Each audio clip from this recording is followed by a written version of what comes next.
In this video, I'll be talking about the first half of June, which was about 1 month to 1.5 months after my hardware removal surgery. During this time, I was beginning to regain independence and started to feel like my foot was finally on its way to being fully healed. I was able to start driving, transition out of the walking boot, get the surgical incision fully closed, walk more, and work on a better gym routine that incorporated more of the physical therapy exercises that I had done after the midfoot fusion, and also walk up and down the stairs more easily. Something I was not expecting during this time period was getting used to not having the plates and screws in my foot anymore. I had gotten used to feeling the pressure and discomfort from the hardware, and now there was an empty feeling where the hardware used to be. On June 1st, 2026, I transitioned from the walking boot to shoes that had Velcro straps since my foot was still having difficulty sliding into regular sneakers, since the sliding would cause friction against the scar on the top of my foot. The shoes worked out pretty well. They provided pretty good arch support, and I could adjust them according to how much space I needed for swelling. I used crutches for the first couple of days of walking outside without the walking boot to help my foot adjust to walking in a shoe. At first it felt weird having something that was tighter around my foot because I had gotten so used to the large walking boot. However, it was mostly a relief being out of the walking boot. I could finally bend my ankle and the stairs and when going up and down ramps. When I lifted my foot while walking, I did not have the top of the walking boot coming down against the scar on the top of my foot and causing painful pressure against it. The cushioning and the arch support made walking less hard on my foot when walking on concrete, so I was also less painfully aware of harder surfaces when walking outside with the Velcro shoes. I also did not have an insanely sweaty foot and leg inside the walking boot anymore, which I was super excited about.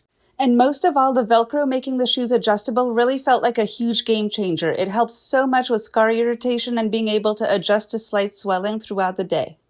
There was one tiny spot in the surgical incision that was still struggling to heal at the very beginning of June. I continued to keep cleaning that area with wash and gauze pads, and I could see it healing more quickly during the first several days of June. While I waited for the scar to fully close, I used a silicone transfer dressing which had padded foam-like consistency that was really comfortable, and it helped having shoes on be more comfortable. I switched to silicone scar tape in the middle of June, about 6 weeks after my surgery when the scar was fully closed. The scar unfortunately continued to be pretty painful even after it closed by the middle of the month. The sensitivity of the scar was probably one of the more difficult parts of the surgery recovery for me. I drove for the first time after my surgery on June 3rd, which was a little bit over a month after the surgery. I drove for about 10 minutes around the neighborhood. My husband came with me to make sure that I felt okay while driving. I felt pressure in my foot, but it was not nearly as bad as after the midfoot fusion. It felt so good to finally do a test drive in my car. I did need to ice and elevate my foot when I got home, but my foot recovered from driving more quickly than I expected it to. I was so excited that driving went more easily than I had thought it would. I was able to drive for my first home visit for work after my surgery on June 4th, and I was able to make a stop by my job's office. In total, I was able to do about 45 minutes of driving. My foot did hurt towards the end of it, and I could feel all of the individual ligaments moving on the top of my foot as I drove,